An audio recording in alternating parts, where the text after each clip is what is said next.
ইসলাম এটা কোনোভাবেই মানে না। গরু হত্যা করছে, কাফির হত্যা করছে, তাদের সম্পত্তি কেড়ে নিচ্ছে, লুট, নারী নির্যাতন। ইসলামই বলে ভ্রাতৃত্ব তাহলে কিভাবে আসবে? এবার আমি গরু হত্যা নিয়ে কিছু কথা বলি। যদি হিন্দু ধর্মগ্রন্থগুলো পড়েন, হিন্দু ধর্মে আমিষ খাওয়ার অনুমতি দেওয়া হয়েছে। হিন্দু ধর্মগ্রন্থে দেখবেন সাধু সন্তরা আমিষ জাতীয় খাদ্য খায়, এমনকি গরুর মাংস। পরবর্তীতে অন্যান্য বেশ কিছু ধর্মের প্রভাবে, যেমন ধরুন জৈন ধর্ম ইত্যাদি, মানুষের উপর অহিংসার দর্শনের প্রভাব এসে পড়লো।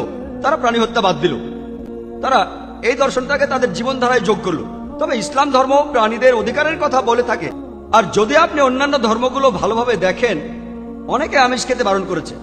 এই দর্শনের ভিত্তিটা হলো এই যে আপনি প্রাণী হত্যা করবেন না, কারণ তাদের জীবন আছে, সে কারণে আমিষ খাওয়াটা অন্যায়।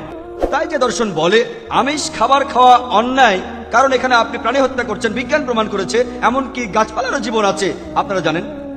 তাই একথা এখানে খাটছে না যে প্রাণী হত্যা করা অন্যায়।